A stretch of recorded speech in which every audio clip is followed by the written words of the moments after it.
गौ पार लगाने वाले तुमको लाखों प्रणाम।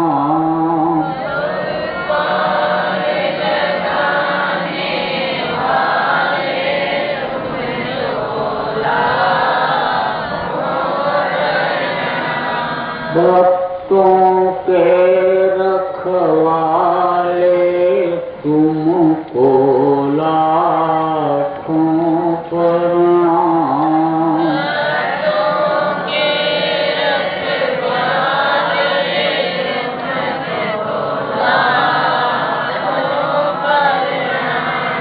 वेद वेदांत पुराण बताए,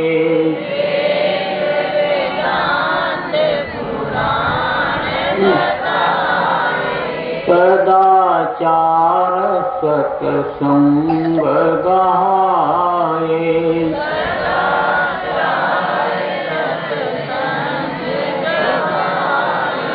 ज्ञान योग का वेद सिखाए।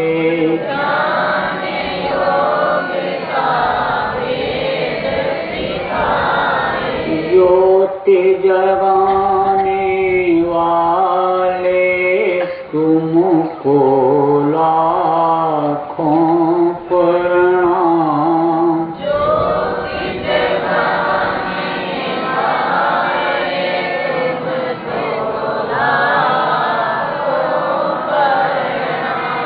भक्तों के रखवाले तुमको लाखों प्रणाम।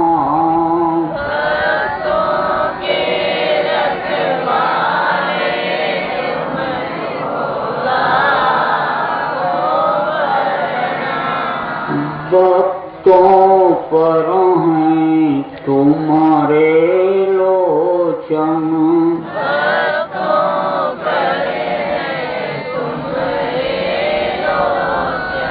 संकट तारण शोक विमोचन।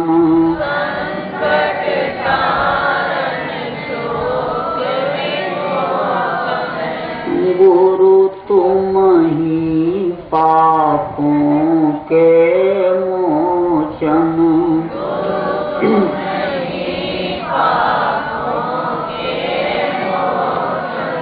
शब्द भेद बताने वाले तुमको लाखों प्रणाम।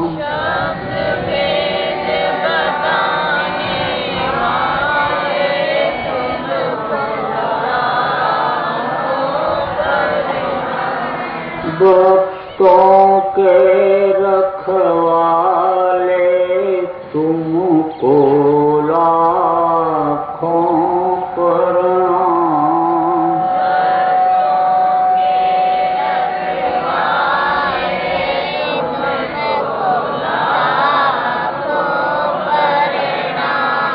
दीनों की विनती सुन लीजिए,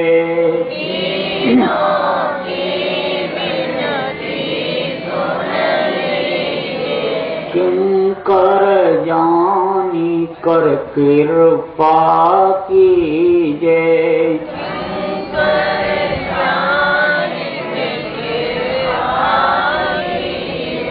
दर्शन अपना हरदम दीजिए।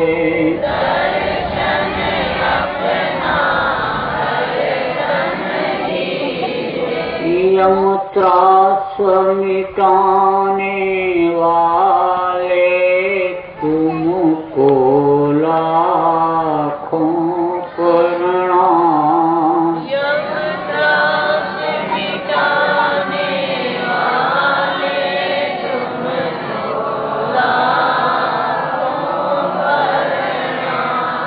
भक्तों के रखवाले तुमको लाखों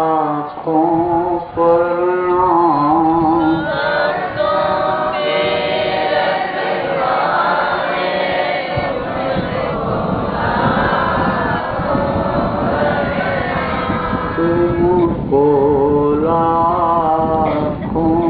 प्रणाम।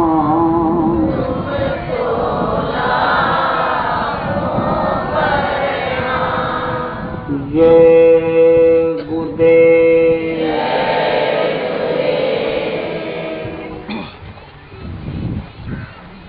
सर्वसमर्थ सर्वत्र स्मरणीय परम पूज्य गुरु जी महाराज, उपस्थित सभी सत्संगी, धर्म प्रेमी भाई बहन, बच्चे तथा बच्चियों, गुरु महाराज की अपार दया मेहर से आज 18 दिसंबर 2013 को हरनावा तथा आसपास के प्रेमी भाई बहनों का, बच्चियों और बच्चियों का सत्संग के माध्यम से मुझे दर्शन का अवसर मिला। बड़ा ही अच्छा समय रहा है। सत्संग मनुष्य के जीवन के लिए बहुत ही जरूरी चीज है। इसीलिए पहले के समय में बराबर जगह जगह पर लोग सत्संग का कार्यक्रम रखते थे, लोगों को सत्संग सुनवाते थे।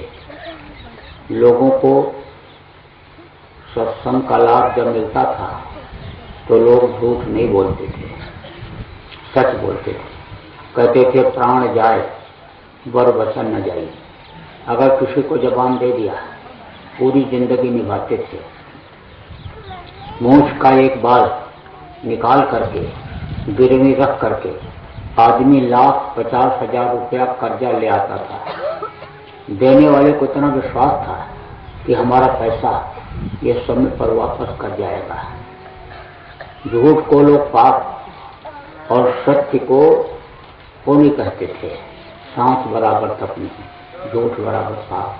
गोस्वामी जी ने भी कहा कि धर्म में दूजा सत्य समाना, आगम निगम पुराण बखाना। सत्य इतना बड़ा धर्म कोई धर्म ही नहीं होता है। तो लोग सत्य बोलते थे, सत्य पर रहते थे, अटल रहते थे। देखो सत्य के रक्षा के लिए राजा हरिश्चंद्र ने जमीन जायदाद सब अपना दे दिया, बीवी बच्चे भी दे दिया। दया लोग करते थे, दया भाव था। हिंसा हत्या इतनी नहीं होती थी, और जो हिंसा हत्या करते थे उनको लोग राक्षस कहते थे। जो हत्या करके हिंसा करके पशुओं पक्षियों को खाते थे उनको कहते थे कि ये आदमी नहीं है। अब आप उस बात को समझो कि जीव हत्या बहुत बड़ा पाप माना जाता है। यही जीवात्मा जो हमारे आपके अंदर है, जब इसको सजा मिलती है तो मुर्गा भैंसा बकरा में डाल देते हैं। अब आपकी उंगली काटी जाए दर्द होगा, इसी तरह से उसको भी काटोगे दर्द होगा। तो अब जब हिंसा हत्या लोग करने लग गए तो समझ लो कि दया खत्म हो गई। और कितना भी तीरथ करे हो, व्रत रह लो, अनुष्ठान रह लो, अनुष्ठान कर लो, गीता रामायण पढ़ लो, कितना भी हज करे हो, कुरान पढ़ो, नमाज अदा करो, लेकिन अगर दया नहीं है तो सब बेकार है। मलूक साहब ने लिखा कि मलूक सोई पीर है जो जाने पर पीर, और जो पर पीर न जानिया तो काफिर बेपीर। उसको काफिर पीर कहते हैं, काफिर कहते हैं जिसके अंदर दया नहीं है, वो पीर नहीं है। मुसलमानों में पीर होते हैं, कहते हो अगर वो मुर्गा मुर्गी खाता है तो वो पीर नहीं है। मुसल्लम ईमान रहमान मुसलमान कहा गया है। जिसके अंदर मुसल्लम ईमान होता है मुसलमान वो होता है। जिसके अंदर मुसल्लम रहम होता है मुसलमान वो होता है। कबीर साहब ने कहा कि कबीर साहब ने कहा कि कंकर पत्थर जोड़कर मस्जिद लई बनाए, तापर मुल्ला बाग दे क्या बहरा हुआ खुदाए। उन्होंने ये भी कहा कि घर की चक्की कोई न पूजे जिसका पीसा खाए। उन्होंने ये कहा भाई मुसलमान के पीर औलिया। उन्होंने कहा कि मुसलमान के पीर औलिया मुर्गी मुर्गा खाई और खाला तेरी बेटी ब्याह घर में करे सगाई, अरे इन दो राह पाई। तो उन्होंने कहा कि जो है मुर्गी मुर्गा खाते हो मार करके, तो तुम मुसल्लम रहमान कहाँ रह सकते हो, मुसल्लम रहमान नहीं बन सकते हो, मुसलमान नहीं कहला सकते हो। अब आप इस बात को समझो कि लोगों में इतना सेवा भाव था, सेवा परोपकार इतना लोग करते थे कि गांव में किसी गरीब घर के लड़की की शादी अगर हो तो उसकी लोग अपनी लड़की के तारीफ से शादियां करते थे। बिजली की चक्कियां उस समय पर नहीं हुआ करती थी, तो अच्छे अच्छे घरों की औरतें ये माताएं हाथ से चक्की पीस करके आटा उनको दिया करती थी, घी इकट्ठा करती रहती, मट्ठा छाछ ये सब इकट्ठा करके और उनको दिया करती थी। लोग बड़े बड़े आदमी अपने दरवाजों को भी साफ करा देते, घरों को साफ करा करके, और इसलिए रखते थे कि मान लो मेहमान अगर उसके यहाँ ज्यादा आ जाए ना घर में जगह हो तो हमारे यहाँ ठहर जाएंगे। ऐसा भाव लोगों में था जब सत्संग मिलता था। सत्संग का जब से अभाव हुआ तब से इंसान अपने शरीर के लिए ही सब कुछ करने लग गया, और शरीर का इस वक्त पर कोई ठिकाना नहीं, कब इसको खाली कर देना पड़े। पहले जैसा समय तो अब रहा नहीं। पहले का ऐसा समय था कि बाप के सामने लड़का अगर मर जाए तो राजा से पूछताछ हो जाती थी कि बाप बैठा है, लड़का खत्म क्यों हो गया। अल्पमृत्यु में कौनो पीरा, सब सुंदर सचिर शरीरा। अल्पमृत्यु होती ही नहीं थी, समय पूरा करने के बाद सब लोग जाते थे, लेकिन इंसान इस चीज को भूल गया। अब इस दुनिया को ही सब कुछ समझने लगा और दुनिया के काम को ही अपना काम मान लिया। जो कुछ भी कर रहा है इस दुनिया के लिए, जो एक दिन छोड़ करके जाना है उसके लिए सब कुछ कर रहा है और उसी को अपना काम मान लिया। घर मकान बनाते हैं, 10-10, 12-12 साल लग जाता है घर मकान बनाने में। बढ़िया सामान लाए, जब वो अच्छा नहीं लगा तो बदल करके फिर लाए। जब बनाया, बनने लगा मकान, तो लोगों को बुला बुला करके दिखाते हैं, देखो हमारा मकान बन रहा है। अब आदमी जब जाता है देखता है, कहता है क्या बढ़िया खिड़की लाया, दरवाजे इसके कितने अच्छे हैं, ये देखो नल बिल्कुल नए डिजाइन का आप ले आए हो। अब खुश हो जाता है आदमी कि देखो हमारी कितनी तारीफ कर रहे और कितना बढ़िया हमारा मकान बन रहा है। कोई और जानकार आदमी आया और उसको ले गए दिखाए, उसने कहा देखो ये दीवार तोड़ दो, इसको तोड़ के यहाँ से घुमा दो, ज्यादा जगह निकल आएगी, सुंदरता बढ़ जाएगी। देखो अब ये डिजाइन पुरानी हो गई, अब इस नई डिजाइन का इसको आर्ट को बना दो तो और बढ़िया अच्छा लगेगा। अब ये सब बनाया, बढ़िया फर्श बनाया, बढ़िया ऊपर झाड़ फन्नूस लगा दिया, पंखे बिजली एसी कूलर सब लगा दिया, लेटरिन बाथरूम बढ़िया नए डिजाइन की बनाया, रसोई भी उसी तरह से बन करके तैयार हो गई। तब चिट्ठी लिख करके भेजे, निमंत्रण कार्ड कि हमारे घर का प्रवेश होगा, गृह प्रवेश होगा, आप सब लोग आइए। रिश्तेदार नातेदार पड़ोस के लोग जात बिरादरी के लोग आए और बढ़िया पूरी मिठाई खीर पकौड़ी सब खा करके चले गए। बोले अब गृह प्रवेश हो गया, अब इसमें रहा जाए। मोटे मोटे कट्टे बढ़िया डलवाए कि आराम से सोएंगे, सोफा सेट बढ़िया मुलायम ला करके डाला, आप कभी सोफा सेट पर बैठे, देखो कितना बढ़िया है। फिर उसके बाद में बोले अब यहाँ चाय पियेंगे, ये चाय का कमरा है, और यहाँ पर खाना खाएंगे, ये डाइनिंग रूम है, और फिर उसके बाद सोने लग गए उसी गद्दे पर। बस 15-20 दिन जैसे सोए, कैसे सांसों की पूंजी के खत्म होने का समय आ गया। हर आदमी, हर इंसान को सांसों की पूंजी ये गिन करके खर्च करने के लिए मिली है। अब ये जरूर है कि इसको कोई जल्दी खर्च कर लेता है तो वो 18-20 साल में ही चला जाता है, और देर में ये खर्च होती है तो 70-80 साल 90 साल तक, 100 साल कलयुग की उम्र बताई गई, लेकिन उस वक्त पर तो पूरा होना मुश्किल।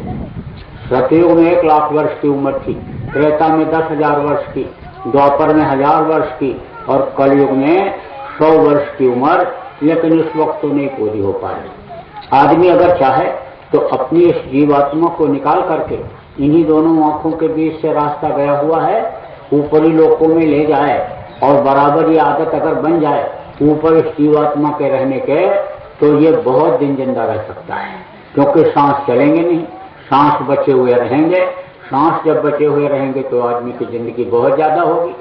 अब कम उम्र में क्यों मरते हैं, उसका यह कारण है कि बैठे 12, चले 18, सोवे से 36 और रथ क्रिया से दूनी हो गई। कह गए कब जगदीश, बैठे रहोगे, एक पल में 12 बार खर्च होगी, चलोगे 18 बार खर्च होगी, सोओगे 36 बार खर्च होगी, और भोग में बिताओगे तो वही 72 बार खर्च हो जाती है। अब जो जैसा खर्चा करता है उसकी उसी हिसाब से उम्र कम और ज्यादा होती है, लेकिन पूरी सबकी होती है। इस धरती का यह विधान है, यहाँ का यह नियम है कि जो पैदा हुआ वो मरा, और जो यानी जला वो बुझा, और जो पेड़ फला वो झड़ा।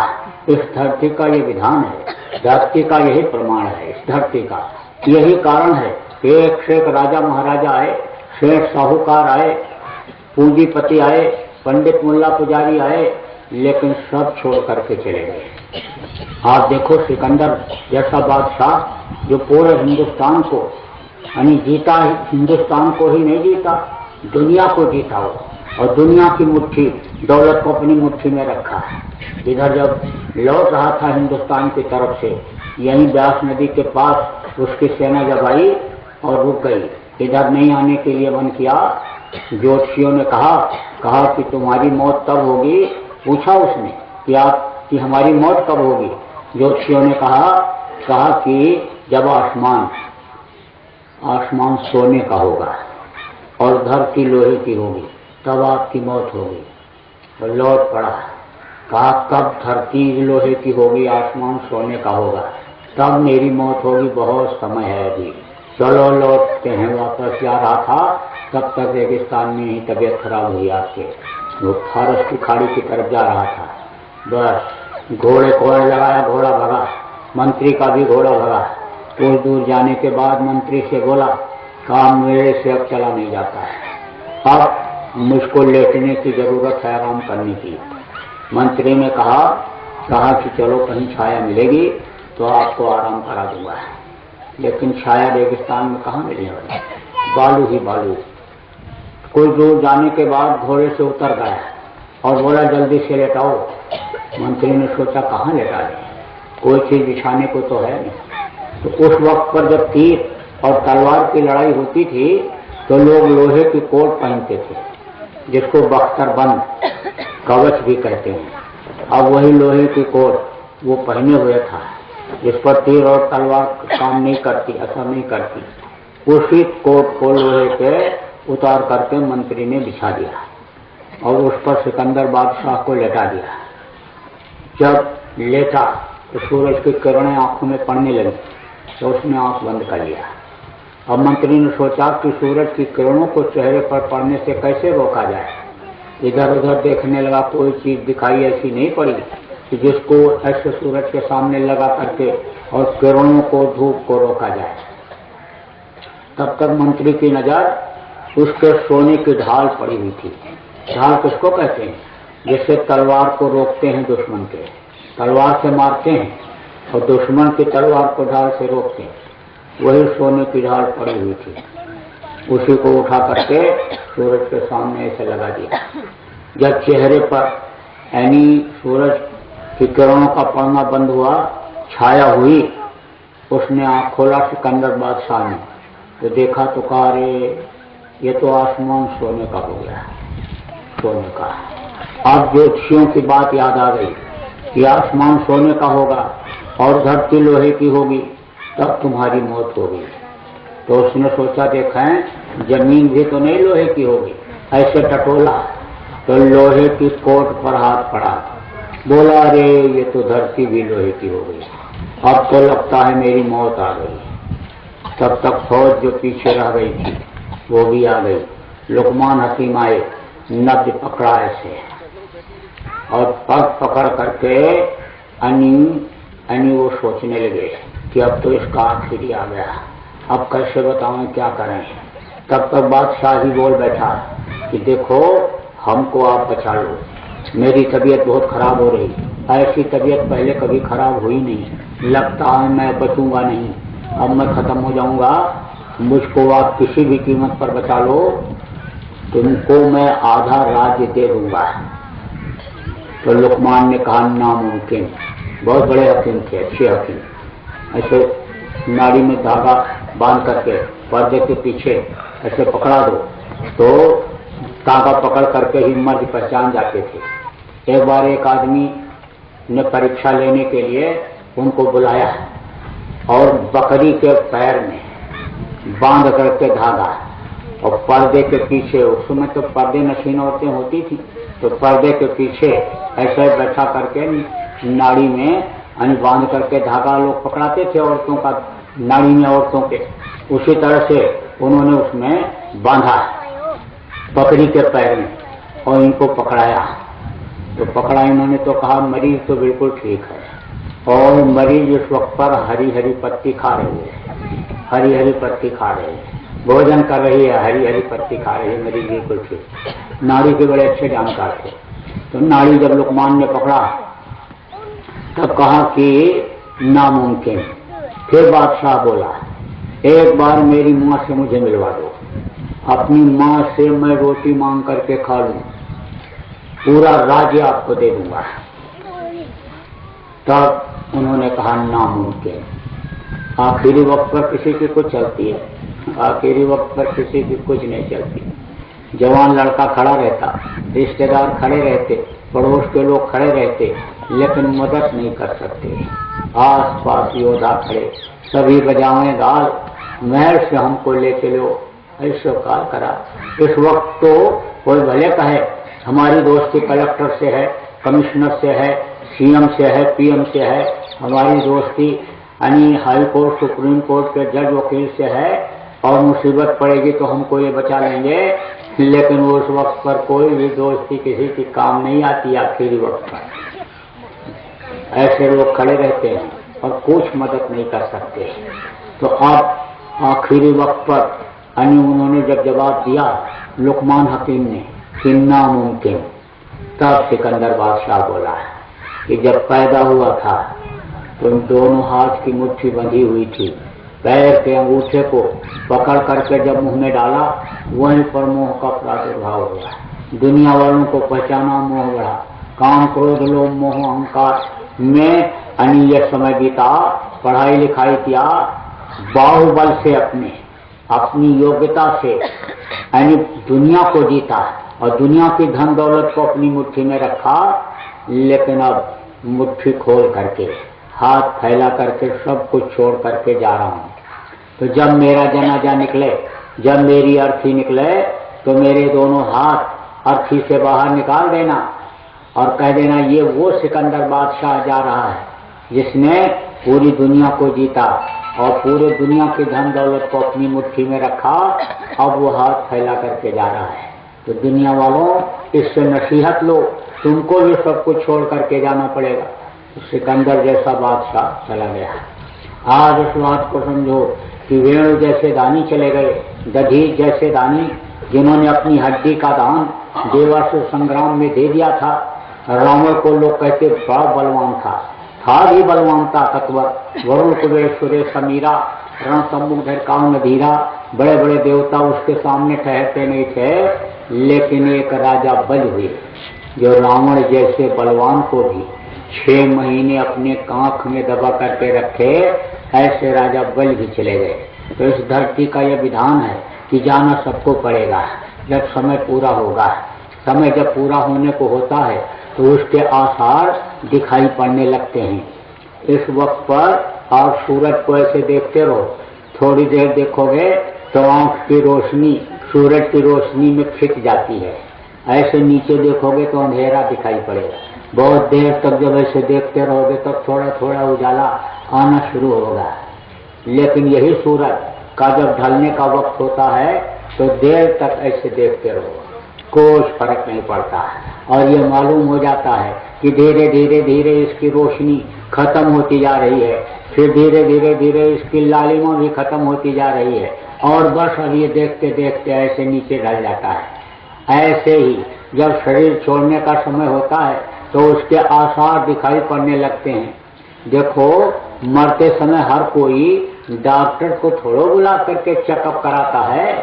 अरे गांव के अनपढ़ लोगों को भी अंदाजा लग जाता है कि अब इसका शरीर छूटने वाला है। ऐसे पैर पर हाथ रखे, बोले अरे भाई पैर तो ठंडा हो गया। हाथ ऐसे पकड़ते हैं और हाथ पकड़ करके और फिर कह देते हैं कि अब जल्दी करो, निकालो, अब घर से बाहर ले चलो। अब उसी गद्दे को बनवाया था बढ़िया मुलायम, जिस पर सोता था, उसी गद्दे से उठाया और ले जा करके दरवाजे के बाहर उत्तर सिर करके लेटा दिया कि जल्दी से छुटकारा मिल जाए, जल्दी से छुटकारा मिल जाए। क्योंकि आखिरी वक्त पर बहुत दर्द और बड़ी तकलीफ होती है। अगर इसका मतलब शरीर के पाने का आदमी नहीं समझ पाता है कि किस लिए ये शरीर मिला, खाने पीने और मौज मस्ती में ही समय को निकाल देता है, तो आखिरी वक्त पर बहुत तकलीफ होती है। और इस बात को समझो कि सहजोबाई ने लिखा कि सहजो मौत के समय पीड़ा उठे अपार, बिच्छू 60,000 जो डंक मारे एक साथ। जैसे 60,000 बिच्छू एक साथ डंक मारे, बदन में दर्द हो, ऐसा दर्द मरते समय होता है। तो जब तकलीफ होती है और मरने वाला छटपटाता है तो दूसरा आदमी को देख करके भी दर्द उठ जाता है।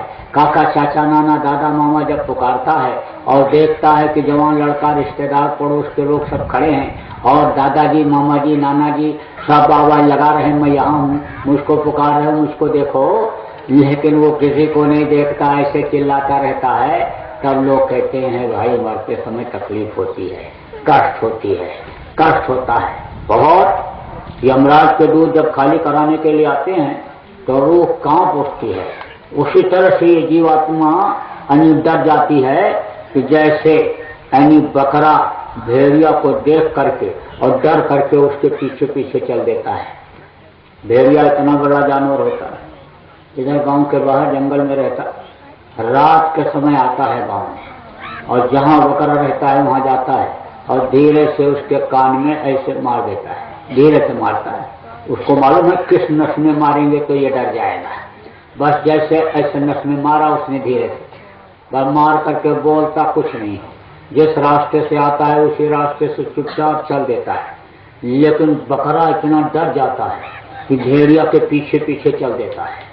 अब जब भेड़िया गांव के बाहर गया, बस घूम करके बकरे के पीठ पर बैठ जाता है और यहीं गर्दन में नस होती है, दांत से इसे दबा देता है, बस वो गिर जाता है, बेहोश हो जाता है बकरा। और फिर उसके गर्दन को काट करके खाता है, पीता है खून को।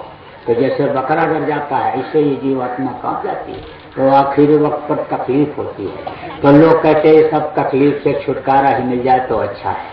जैसे कोई बीमार होता, बीमारी ठीक नहीं होती है और चारपाई पर ही पड़ा कराहता रहता है, तो उस वक्त पर हर कोई यही सोचता है कि आज छुटकारा मिल जाता तो ठीक था, ये चले ही जाते, बचने वाले तो हैं नहीं। इसी तरह से लोगों की ये सोच हो जाती है कि आखिरी वक्त पर इनको तकलीफ न हो और इस दुनिया से चले जाएं तो ही अच्छा है, तो फौरन उत्तर तरफ लिटाते हैं सिर करके। अब वैज्ञानिकों ने शोध किया तो कहा उत्तर सिर करने में जो शरीर के अंदर सेल होते हैं वो खत्म हो जाते हैं जल्दी, डिस्चार्ज जिसको कहते हैं। जैसे सेल लगाते हो टार्च में तो उससे टार्च जलती है टार्च, और सेल कमजोर हो जाता है तो टार्च की रोशनी कम हो जाती है, और सेल खत्म हो जाता है तो टार्च की रोशनी बंद हो जाती है। उसी तरह से ये सेल धीरे धीरे उत्तर सिर करने में डिस्चार्ज होने लगते, कमजोर होने लगते हैं। अब आप इस बात को समझो कि इसीलिए लोग कहते हैं उत्तर सिर करके न लेटो। पूछो क्यों न लेते? कहते उम्र कम हो जाती है। बहुत ज्यादा जानकारी लोगों को नहीं रहती, लेकिन कहते भाई ये ठीक नहीं है, इधर ये नियम एक बना दिया कि उत्तर सिर करने में ठीक नहीं रहता है। तो जैसे उत्तर सिर करके मकान से ले जा करके बाहर लटाया, बस थोड़ी देर में गर्दन ऐसे लटक गया, और जैसे गर्दन लटकी तैसे रोना धोना चिल्लाना चिल पुकार शुरू हो गया। अपने अपने तौर तरीके से सब लोग रोने लग गए, अपनी अपनी पुरानी बातों को याद करके रोने चिल्लाने लग गए। यानी कहा पेट पकड़ कर माता रोए। बांह पकड़कर भाई और पैर पकड़कर छोड़त नाही, रोए रोए कहे लुगाई, संयम मत जा अकेले, लाली चुनरिया ओढ़ के। अब रोना धोना जब शुरू हुआ तो पड़ोस के लोग आए। अब उसी में से कोई कहता, अरे भैया जरा देखो देखो देखो, आप तो जानकार हो। अब नब्ज जब पकड़ा, नाड़ी पकड़ा, तो वो बस ऐसे हाथ हिला के चले गए। कोई और आया, वो भी जानकार आया, आंखों की पुतलियों को आगे पीछे किया और देखा, कहा क्या कुछ नहीं। अब गांव में शोर शराबा हो गया, अरे वो तो खत्म हो गए, वो तो चौधरी साहब चले गए, ठाकुर साहब, जमींदार साहब, भैया साहब, अरे वो तो चले गए, वो चले गए। रोना धोना देखो हवेली में चालू हो गया। और गांव के लोग आए, जानकार लोग, फिर समझाने लगे बुजुर्ग लोग, अरे अब रोने धोने से क्या होगा, अब तो वो चले गए, अब रोनोगे तो तकलीफ होगी, बीमार हो जाओगे। अरे उन्होंने तो कितनी मेहनत किया, देखो ये कोठी बना करके तैयार कर दिया और दुकान खुलवा दिया, लड़के को नौकरी ही लगवा दिया, खेती पाती हर तरफ से शादी ब्याह करके बिल्कुल फिट कर दिया। अब क्यों रोते धोते हो, अब तो तबीयत खराब होगी रोने धोने से। अब तो भैया जल्दी करो, ले जाओ इनको जलाओ, नहीं तो मिट्टी खराब हो जाएगी। इतने आदमी यहाँ बैठे हो, अब अभी किसी से कहो कि यह तुम्हारा मिट्टी है, शरीर को कहो कि यह तुम्हारा मिट्टी है, तो कहेगा मिट्टी है, तुम्हारे दिमाग में मिट्टी भर गई, गोबर भर गया, अंधे हो गए तो ये तुमको मिट्टी दिखाई पड़ता है, थप्पड़ मारे। और अगर कमजोर होगा आपसे तो अंदर अंदर गाली बकता हुआ जाएगा, कहता हुआ मोतियाबिंद हो गया आंख में, इनको दिखाई नहीं पड़ता है, ये हीरा जैसी काया और इसको मिट्टी कहने लग गए, ये सुंदर शरीर कसरत करके बनाया इसको अच्छा, और देखो सुंदर बढ़िया कपड़ा अच्छा पहना, और ये अंधे हो गए, मोतियाबिंद हो गया, इनको ये मिट्टी दिखाई पड़ती है। लेकिन इस पिंजरे से पंछी के उड़ने के बाद, चाहे राजा का शरीर हो, चाहे महाराजा का शरीर हो, चाहे सेठ साहूकार का हो, चाहे पंडित मुल्ला पुजारी का हो, चाहे अवतारिक शक्ति का हो, सब को लोग मिट्टी ही कहने लगते हैं और कहते जल्दी से ले जाओ इनको जलाओ। बस वही लड़का जो नहलाता धुलाता था, खिलाता था, इतना प्यार और इतनी सेवा करता था, वही जला करके इसको राख कर देता है। हार जले जो लाकड़ी और केश जले जो घास, जैसे घास जलती है ऐसे सिर के बाल ये सब जल जाते हैं। और जैसे लकड़ी चूल्हे में लगाओ चट चट करके जलती है, ऐसे ये हड्डियां जल करके राख हो जाती हैं। 2-4 दिन 5 दिन दरवाजे पर लोग आते हैं, बैठ करके अच्छी अच्छी बातें करके, नसीहत वाली बातें करके चले जाते हैं। कहते भैया यही हाल एक दिन सबका होगा, अरे दुनिया छोड़नी पड़ेगी, तरह तरह की बातें यही लोग करते हैं। कहते हैं कुछ वहाँ के लिए भी करना चाहिए, इसीलिए ये उपदेश महात्माओं संतों ने दिया कि भाई शरीर के लिए ही सब कुछ मत करो, कुछ वहाँ के लिए भी करो जहाँ ये सब कुछ छोड़ करके जाना। इसी तरह से बातें, तमाम बातें कहा सुन करके और 12वीं 13वीं खा करके और फिर सब लोग चले जाते हैं, फिर कोई नाम लेवा नहीं रहता। अब वो मकान जो बनाया था बढ़िया इतना प्यार से दिन रात लग करके, उस मकान में कौन रहता है? लड़का। अगर लायक हुआ तो, अब लड़का लायक कैसे बनता है? उसको खिलाया, पहनाया, किताब लेकर के जब स्कूल पढ़ने के लिए गया तो ध्यान रखा कि स्कूल जाता है कि नहीं। शाम को जब लौट करके आया तो पूछा भाई क्या पढ़ाया तुमको और क्या पढ़ने के लिए घर पर बताया, होमवर्क क्या दिया, उसको देखा और उसको कराया, अपने साथ भी कुछ समय तक रखे, बोली बानी, उठना बैठना तौर तरीका सिखाया, चरित्र के उत्थान पर जब जोर दिया तो वो लड़का लायक निकल जाता है। और अगर उसको बढ़िया खिलाया, जो खाने को मांगा खिलाया और जो पहनने को मांगा पहनाया, और जब भी पैसा मांगा पूछा भी नहीं कहाँ खर्च करेगा, क्या जरूरत है, वो देते रहे। स्कूटर मांगा वो भी खरीद दिया, और जब वो स्कूटर से स्कूल जाने लग गया, बड़ा आदमी अपने को महसूस करने लग गया, साइकिल से जब जाने लग गया पैदल के बजाय, तो लड़के रास्ते में मिल गए। और वो बजाय स्कूल जाने के ले गए सैर सपाटा के लिए, इधर उधर अब उसकी आदत बिगड़ गई तो वो नालायक निकल जाता है। तो वो लड़का क्या करता है, उस मकान को बेच देता है। अब जो खरीदता है उस मकान में जब वो रहने लगता है तो जिस मकान में मंदिर बनाया, मूर्ति लगाया, फोटो लगाया, जिसमें साधना पूजा करते रहे, उसी मंदिर में, उसी मकान में वो मुर्गा काटता है, भैंसा बकरा काटता है, शराब पीता है, उसमें जुआ खेलता है, बेविचार करता है। अब सोचो मकान वो किसका हुआ, किसके लिए बनाया? कहते हैं कि 100 बीघा से जमीन जब कम होगी तो बड़े आदमी नहीं होंगे, खरीद करके बनाओ 100 बीघा, मार करके, काट करके, लूट करके, दिल दुखा करके, कैसे भी जमीन होनी चाहिए। जमीन हो गई, ट्यूबवेल लग गया, ट्रैक्टर आ गया, खेती का सब सामान आ गया और बढ़िया फसल लहलहा रही है। जब घूम करके देखने के लिए जाते हैं, कहते देखो कैसे सरसों लगी हुई, कैसा बाजरा देखो लगा हुआ है, अब की बार तो बहुत होगा और अब की बार तो खूब बढ़िया से इसकी रोटी गरम गरम खाई जाएगी गेहूं की। तो अब बस फसल तैयार हुई, ऐसे ये सांसों की पूंजी खत्म हो गई। सब गेहूं को और सरसों को कौन खाएगा, कौन उसके तेल की मालिश करेगा? अब आप इस बात को समझो कि किसके लिए आपने किया। रुपया पैसा जमा करते बैंक में और वहीं छोड़ करके चले जाते। बहुत से लोग तो लूट करके, पाट करके, दिल दुखा करके लाते हैं और जब पैसा इकट्ठा कर लेते तब दवा कराने के बहाने दूसरे देश में जाते हैं, कहते हैं चेकअप कराने जा रहे हैं और चेकअप कराने वहां जाते, रुपया वहीं जमा कर जाते हैं। अब जो चोरी का, ठगी का पैसा वो किसी को बताते भी नहीं, मर जाने के बाद उसी बैंक का हो जाता है। कोई गोली मार दिया, कोई बम से उड़ा दिया, कोई का हार्ट फेल हो गया तो वो उसी देश का हो जाता है। और सोचो वो किसके लिए इकट्ठा किया, अपने लिए, दूसरों के लिए। तो ये जो भी काम हो रहा, जो भी इंसान इस वक्त पर काम कर रहा, दूसरों के लिए कर रहा है। अब यह शरीर किस काम के लिए मिला, इसको सोचने की जरूरत है। इस शरीर के अंदर जो चलाने वाली शक्ति इस शरीर को है वो है जीवात्मा। इसको अपने घर, अपने वतन, अपने मालिक के पास पहुंचाने के लिए यह मनुष्य शरीर मिला और इन्हीं दोनों आंखों के बीच से उसका रास्ता गया हुआ है। तो जब सत्संग मिलता है तब इस चीज की जानकारी होती है कि इस काम के लिए शरीर मिला। धाम अपने चलो भाई, पराये देश में फंसना, यह पराया देश है।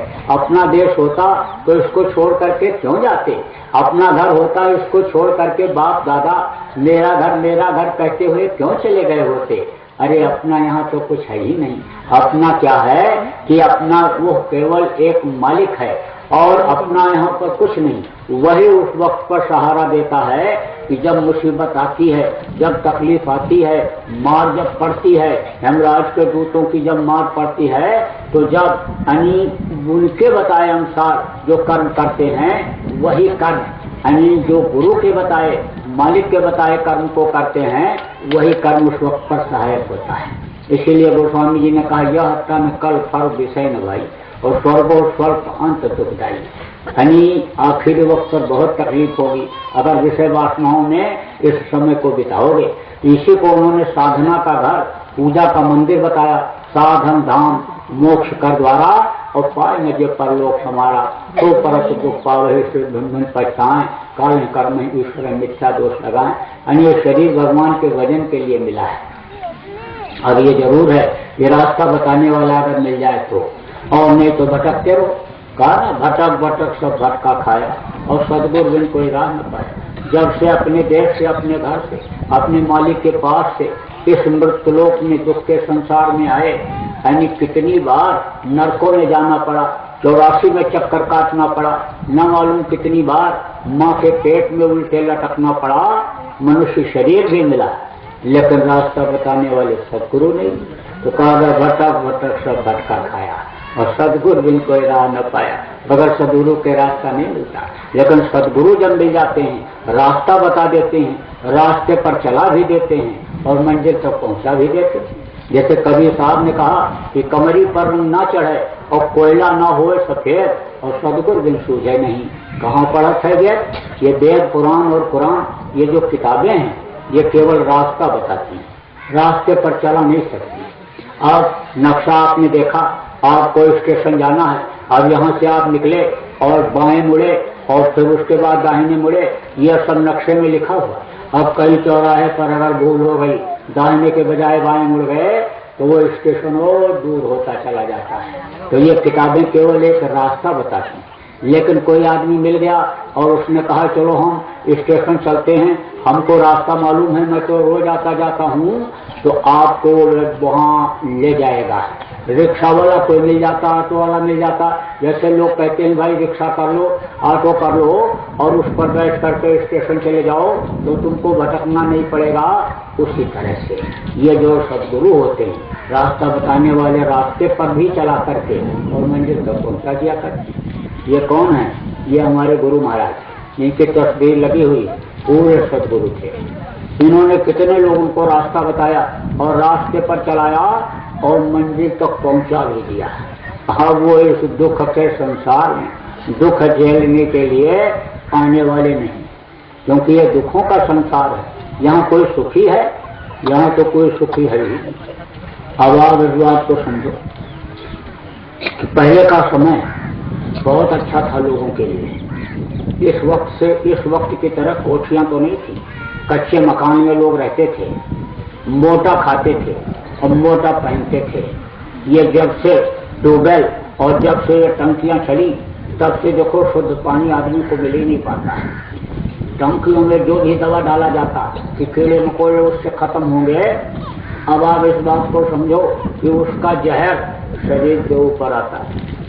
आप देखो कि यहाँ गांव में तो भी कुछ शुद्ध चीज मिल जाती है, लेकिन शहरों में तो केवल पैसा कमाने का निशाना रहता है। आप समझो कि तमाम आपने देखा होगा कि यूरिया खाद से दूध बना के बेच देते हैं। रात को लौकी देखो, घिया इतनी बड़ी रहती है और उसमें इंजेक्शन लगाया और सुबह इतनी बड़ी हो गई और ले जाकर के बेच दिया।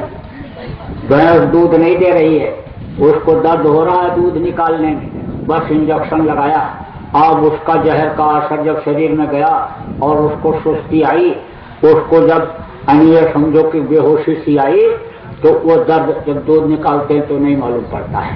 लेकिन वो इंजेक्शन का जहर यानी जो दूध में गया उतरा, उसको आदमी पीता है तो ये शरीर यानी कहाँ से स्वस्थ रह सकता है? कुएं का पानी जब बढ़िया निकाल करके मेहनत करके लोग लाते पीते, उसमें कोई कीड़ा दोष नहीं, उसमें ऊपर से सूरज की किरणें भी पड़ती, उसमें से ओस भी पड़ती, उसमें से जो है वो हवा भी बढ़िया उसमें लगती, तो वो कितना स्वस्थ था। देखो गंगा का जल खुला रहता है, लेकिन ये कुएं का पानी आप रख दो यानी कुछ दिन के बाद सड़न गलन बदबू में आ जाती है। लेकिन नदी का, गंगा जैसी नदी का पानी बहुत दिन तक रखे रहो तो खराब नहीं होता है। तो उस वक्त पर यानी बहुत ही लोगों में सुख और शांति थी। मोटा खाना तो था, मोटा पहनना तो था, लेकिन सुख और शांति बहुत थी और संपन्नता इतनी थी। लोग कहते हैं कि अब लोग बढ़िया खाने लगे, बढ़िया यानी पहनने लग गए और बढ़िया मकान बना लिया, दरवाजे पर गाड़ी घोड़ा खड़ा हो गया। लेकिन उस वक्त पर लोग इतने कर्जदार नहीं थे जितने कर्जदार इस समय पर हैं। बढ़िया मकान बना हुआ है, ट्रैक्टर खड़ा है, गाड़ी 4 पहिए की खड़ी हुई है और पूछो कि ठाकुर साहब, बाबू साहब, जमींदार साहब, हजूर साहब, आपने लोन कितना ले रखा है? कहते 30 लाख, 25 लाख, 40 लाख, 40 लाख के कर्जदार।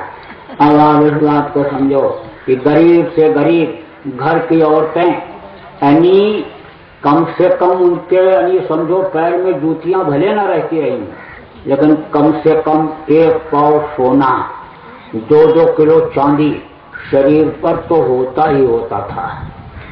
अब आप इस बात को समझो कि इसी को लोग कहते थे कि बने का ये श्रृंगार है और बिगड़े का ये उपकार है। अगर खराब समय आएगा तो इसको बेच करके लड़की की शादी कर देंगे, कोई बीमारी हो गई, तकलीफ हो गई तो इसको बेच करके दवा करा लेंगे।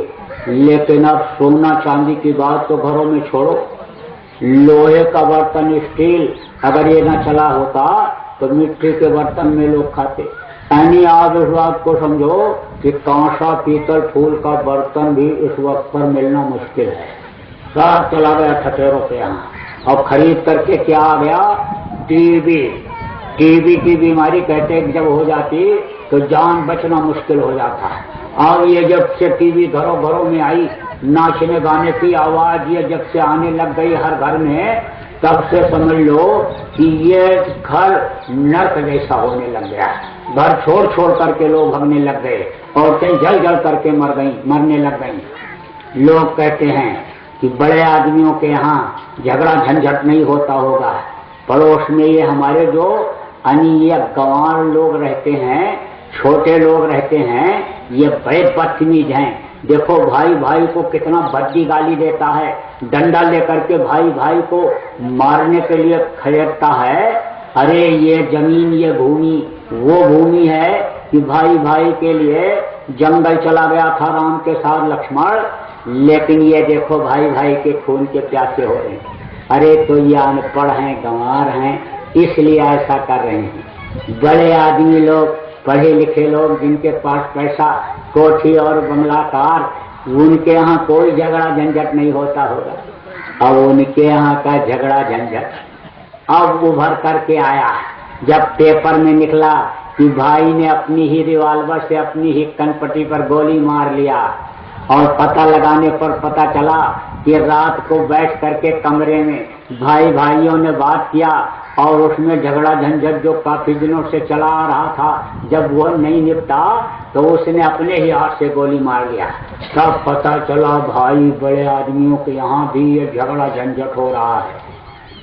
जब सास और बहू पड़ोस के एक दूसरे को भद्दी भद्दी गाली देती हैं, तब कहते हो अनपढ़ है ना, ये गंवार हैं, ये छोटे लोग हैं, इनको ऐसी बदतमीजी आती है, इनको अच्छी चीज आती ही नहीं है, ये देखो इसीलिए ऐसा लड़ रहे हैं। बड़े घरों में जो पढ़ा लिखा समाज है वहां पर ऐसा कुछ नहीं होता होगा। अरे अंग्रेजी पढ़ी लिखी सास और अंग्रेजी पढ़ी लिखी बहू एक दूसरे को अंग्रेजी में गाली देती हैं। अंग्रेजी जो नौकरानी घर की नहीं समझ सकती क्या बोल रही है बहू रानी, वो तो आंखों से ऐसे जब एक दूसरे को देखती हैं तब वो नौकरानी समझती है कि कुछ बात गड़बड़ है, ये कोई गड़बड़ बात बोल रही है।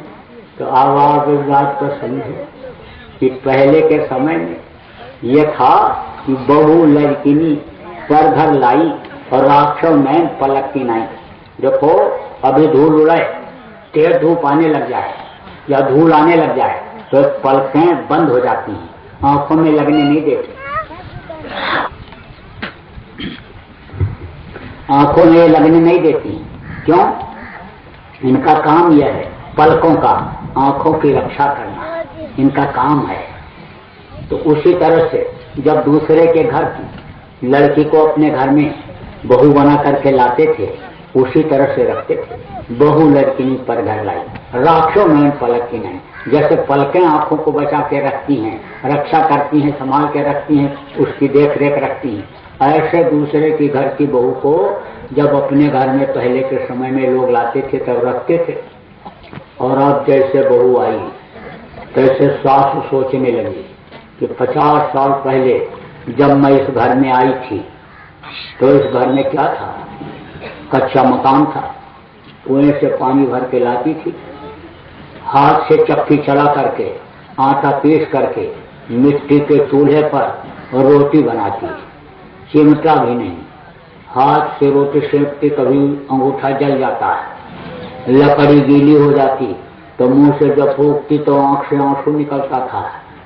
देखो मैंने कितना मेहनत किया, कितना सेवा किया, कुएं से तालाब से यानी कपड़ा धो धो करके ला करके इनको पहनाया, सुबह जल्दी उठना, जानवरों को देखना, लड़कों को तैयार करना, उनको पढ़ाया लिखाया और ये घर मकान भी बनाया। और ये बहू जो आई है ये तो कुछ करना ही नहीं चाहती, बस अंदर अंदर अंदर यही सोचती रहती है कि देखो मैं उसको जगाती हूँ तब ये जगती है, और ये थोड़ा बहुत करके और फिर बैठ जाती है, कहती थक गई। तो ये अगर जितना मैंने किया, अगर ये आधा भी करती तो ये घर कितना तरक्की कर जाता है। बस यही सोचती रहती है। बस किसी दिन ऐसी बात बोलती है कि जो जा करके जिगर में चुभ जाती है। कहा लाठी से किसी को मार दो तो उतनी चोट नहीं लगती है जितनी चोट बात की लग जाती है। अरे भाई, तो आप जो सास यहाँ बैठी हुई हो, आपको सोचना चाहिए कि जो जमाना वो पहले वाला नहीं रहा। देखो इस समय ठंडी है और कोई मेहमान शाम को आपके यहाँ आ गया और गर्म पानी से आपने उसका पैर धोया और सुबह जब उसको नहाने को हुआ तो गरम गरम बढ़िया पानी से उसको रगड़ करके साफ करके शरीर को साबुन लगा करके धोया, नहलाया, बहुत खुश हो जाता है कि बहुत सेवा किया। देखो लड़के रात को देर तक पैर भी दबाते रहे और सुबह गरम गरम पानी से नहलाए। लेकिन ये जाड़ा खत्म होने के बाद जब गर्मी आवे और गरम गरम पानी से मेहमान को नहलाओ तो तुरंत चला जाएगा, वो छोड़ करके भरेगा और कान पकड़ लेगा, इनके यहाँ नहीं आए। क्यों? अरे भाई, पानी वही है, नहलाना वही है, लेकिन समय की बात है। समय होत बलवान, भीलन लोटी गोट का, वही अर्जुन वही भान। तो आज इस बात को समझो कि समय की बात होती है। अब वो जो जमाना पहले वाला नहीं रहा। अब कोई हाथ से चक्की चलाना पसंद करता है। अरे ऐसी चक्की चल गई कि ऊपर गेहूं डालो और बटन दबाओ, नीचे आटा निकला तैयार। ऐसे ऐसे चूल्हे चल गए कि जिसको जलाना भी नहीं पड़ता है, बस ऐसे बटन घुमाया, उसी के अंदर लाइटर लगा रहता है और चूल्हा भग से जल जाता है। ऐसे ऐसे बिजली के चूल्हे चल गए कि बटन दबाओ, चूल्हा जल गया, हाथ रखो जलेगा नहीं, बर्तन रख दोगे गर्म हो जाएगा और उसमें कालिख भी नहीं लगती है। अब वो खाना निकालने के बाद, दाल निकालने के बाद ले जाओ नल के नीचे और ऐसे ऐसे उसको घुमा के हाथ डाल के धो के रख दो, टोटी भी नल की नहीं खोलनी पड़ती।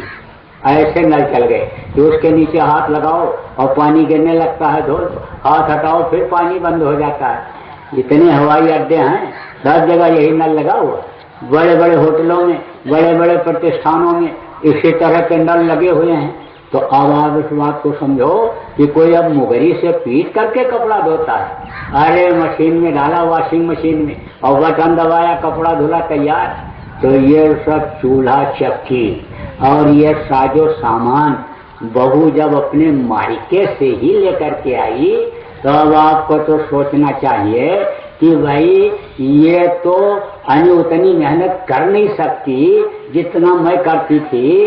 उस वक्त पर तो 1 रुपए का 2 किलो भी था, अब तो 2 छटाक भी नहीं मिल रहा और यही महंगाई रही तो 2 तोला भी नहीं मिलेगा। तो अब हमको कुछ सेट करना चाहिए।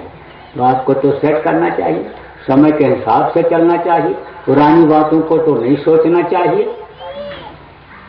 अभी जितनी सास बैठी हैं यहाँ, ये अंदर अंदर सब हमसे नाराज होने लगे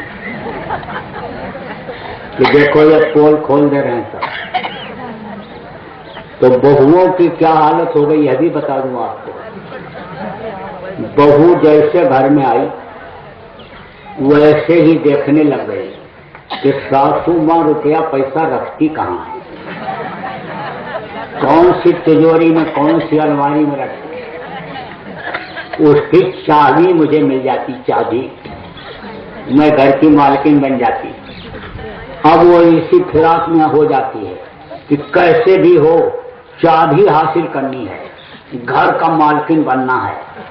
अब वो जो पढ़ाई लिखाई किया उसका सब दिल दिमाग इसी में लगा देती है कि चाबी कैसे मिल जाए। अब वो सास और ननद को लड़ाती है, देवर ननद को लड़ाती है, सास और ससुर को लड़ाती है। सोचती है कि जिस दिन ज्यादा नाराज हुए ससुर जी उसी दिन चाबी छीन करके और मेरे आगे फेंक देंगे और कहेंगे कि अब इसका दिमाग 60 साल का हो गया, अब गवर्नमेंट भी रिटायर कर देती है 60 साल के बाद, अब इसका दिमाग काम नहीं करता, ले बहू ये चाबी ले, अब तो घर को संभालेगी। बस इसी में दिल दिमाग सब लगा देती है। तो अब जब सास इस चीज को देखती है कि बहू की नीयत खराब हो गई तो वो बहुत होशियार हो जाती है। कोई अनपढ़ ही सास क्यों न हो, लेकिन उसको गृहस्थी का बड़ा अनुभव होता है। लड़की कोई भी हो, पढ़ लिख करके आवे, MBBS MS कर ले, डॉक्टर बन जाए, तो दूसरे के पेट को फाड़ करके कितने बच्चों को तो निकाल देगी, वो बच्चे को पैदा करा देगी यानी गाढ़े समय पर उसके। लेकिन उसका गाढ़ा समय जब आएगा उसको तकलीफ होगी, उसका दर्द जब बच्चा पैदा होने का शुरू होगा तब उसी अनपढ़ सास की उसको जरूरत पड़ती है। इसीलिए आज भी बहुत से लोग जब शादी ब्याह करने के लिए जाते हैं तो देखते हैं कि सास और ननद घर में है कि नहीं है। तो अब वो अनपढ़ सास को इतना अनुभव होता है कि बगैर चीड़े फाड़े तो बच्चे को बाहर निकलवा देती है बहू के, तो वो नीयत को पहचान जाती है। और नीयत को पहचान गई। एक बुढ़िया जा रही थी अपनी जवान लड़की को लेकर के, लड़की थक गई, बार बार कहती मां मैं थक गई। तब तक एक घुड़सवार उधर से निकला है, तो बुढ़िया ने कहा भैया हमारी बिटिया को बैठा लो, तुम आगे छोड़ देना गांव में, बेटा बैठा लो, इसको बहुत थक गई है। अरे हट पुटिया, ये बिटिया के बैठाने का है। कोई दूर जब चला गया तब सोचा, कहा जवान सुंदर लड़की है, बैठा लो चलो घूम करके, और निकल चलो, कौन देखता है कहाँ गया क्या हुआ कौन ले गया। और घूम करके जब आया कहा माता जी बैठा दो बिटिया को, अपने लड़की को बैठा दो। तो बुढ़िया ने कहा अरे जा, जो तुझको बताया मुझे भी बता गया हो, अब बैठाऊंगी तेरे घोड़े पर, अब बैठाऊंगी। तो नियत पहचान जाती है। और वो सास नियत पहचान गई अपने बहू की कि नियत इसकी ठीक नहीं है, तो वही सास जो अपने सास का रात को 1 घंटे पैर दबाने के बाद, सेवा करने के बाद सोने के लिए जाती थी, वही सास अपने बहू से पैर दबाने में डरती है कि कहीं पैर दबाते दबाते गला न दबाते, पैर दबाते दबाते गला न दबाते। तो ये दुखों का संसार, इस वक्त पर कोई सुखी है ही नहीं, देखा सारा संसार दुखी।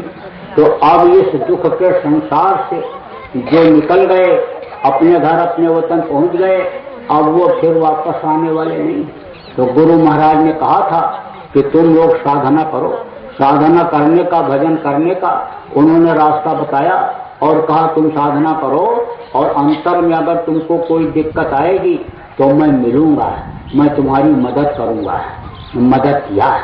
अभी जब आप यहाँ से जाओगे और सत्संगी जो होंगे या प्रेमी होंगे उनसे कहोगे भाई तुम सत्संग में नहीं गए, सत्संग अच्छा रहा, लोग भी आए और अच्छा लगा, हम तो बराबर बैठे सुनते रहे, भगवान के मिलने का रास्ता भी मिला, सब कुछ अच्छा रहा, और आप तो नहीं गए, तब कहेगा भाई मैं क्या करूं, मैं तो बिल्कुल तैयार था चलने के लिए, लेकिन ये काम आ गया। कोई कुछ काम बताएगा, कोई कुछ बताएगा, और यही कहेगा भाई फंस गए। बड़ा फंसाओ तो फंसाओ तो आई है, यहाँ पर फंसाया गया आपको। पहला बंधन पड़ा देह का, दूसरा क्रिया जान, तीसरा बंधन पुत्र विचारो, और चौथा नाती मान। और नाती के कहूँ नाती हो, वाको कौन ठिकान, धन संपत्ति और हाथ हवेली, यह बंधन क्या करूं बखान, 16 15 17 वर्षरी बांध दिया तो है बहु तान, और मरे बिना तुम छूटो नहीं, जीते जी दर सुनो न का। तो बंधन में तो बंधे ही हो, बाहर का बंधन तो है ही है, अंदर में भी बड़ा फंसाव है। यही कारण है अच्छे अच्छे लोग फंस गए, संगी को भंगी कर डाला, नारद के पीछे पड़ गए पछाड़, योग करत गोरख जी को लूटा और नैमी को लूटा, हलवा खिलाए, तो अच्छे फंस गए। तो तब जीव के लेखे माही, लेकिन गुरु महाराज ने मदद किया और उनको पहुंचा दिया। बाहर से भी मदद का इन्होंने अन्य रास्ता लोगों का निकाला, लोगों के लिए इन्होंने मदद के लिए यानी जय गुरुदेव नाम को जगा करके छोड़ा, और लोगों ने कहा मुसीबत में तकलीफ में जय गुरुदेव नाम को बोलोगे तुम्हारी रक्षा होगी और तकलीफ दूर होगी। रास्ते में जा रही मधुमक्खियां छेदने लगी, मधुमक्खियां जब छेदने लगती हैं तो नजदीक का आदमी भी छोड़ करके भाग जाता है। माँ अपने बेटे को अपनी जान बचाने के लिए भगती है। कहते हैं ना कि सबकी दाढ़ी में जब आग लगती है तो अपनी अपनी दाढ़ी बुझाते हैं, दूसरे के कोई बुझाता। गांव के ऊपर अब आफत आवे, दूसरे गांव के लोग चढ़ाई कर दें तो गांव भर के लोग जाओगे मुकाबला करने, और जब घर पर आफत आती है तो घर के लोग। लेकिन हर आदमी के जान पर जब आफत आती है तो माँ अपने बेटे को छोड़ करके भाग जाती है, बाप अपने बेटे को छोड़ करके भाग जाता है जब हर आदमी के जान पर आफत आती है। और जब छोड़ करके बगल का भी आदमी भाग गया और ये चिल्लाया बचाओ बचाओ बचाओ, और उधर से दौड़े लोग, नजदीक आए जब देखा अरे मधुमक्खियां लगी हुई हैं तो वो खुद छोड़ के भाग गए। तब याद आया, कहा प्रचारक लोग आए थे बाबा जी के और बोल करके गए थे कि जब मुसीबत आएगी जय गुरुदेव नाम बोलना, रक्षा हो जाएगी। तो अब बोलो जय गुरुदेव जय गुरुदेव जय गुरुदेव जय गुरुदेव। जब बोला बस हवा चली, ऐसे घूमी हवा, ऐसे चक्रवात जिसको कहते हो बवंडर, और धूल उड़ी, मधुमक्खियों के आंखों में लगा धूल और छोड़ करके चली गई। मधुमक्खी धुआं से और धूल से हट जाती है। नहाने के लिए पानी में गया, डूबने लग गया, तिनके का भी सहारा नहीं है, जय गुरुदेव जय गुरुदेव जय गुरुदेव बोला।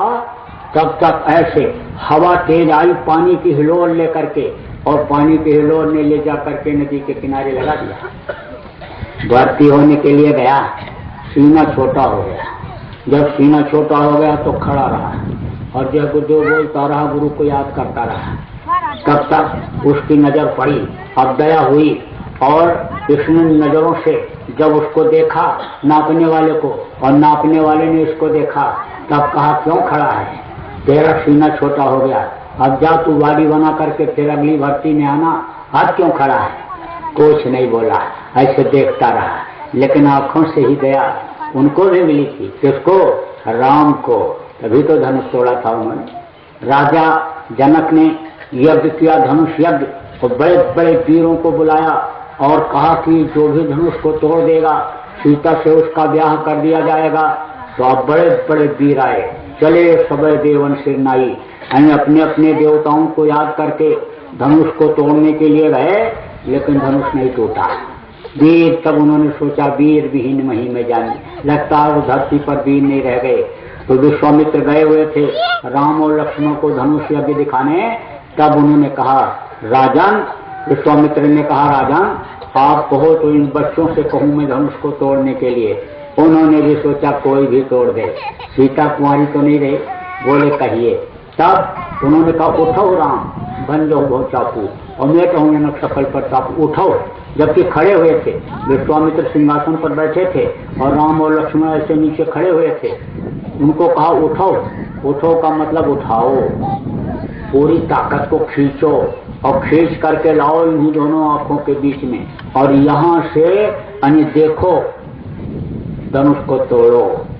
जीवात्मा इन्हीं दोनों आंखों के बीच में बैठी हुई है, इसका प्रकाश यहाँ हृदय चक्र पर पड़ता है और यहाँ से परावर्तित होकर के नाभि चक्र और इंद्रिय चक्र पेशाब का मुकाम और गुदा चक्र पाखाने का मुकाम पर पड़ता है, जिससे ये शरीर चलता रहता है। अभी गुदा चक्र रुक जाए, इंद्रिय चक्र रुक जाए तो पेशाब टट्टी हो जाता, पता नहीं चलता है। तो उन्होंने कहा उसको खींचो, ताकत वो चलाती है, उसको कहा उस पूरी ताकत को खींचो और खींच करके यहाँ पर लाओ और फिर दृष्टि डालो वहाँ पर, धनुष को तोड़ो। तो राम ने खींचा पूरी ताकत और लाए और धनुष नहीं टूटा।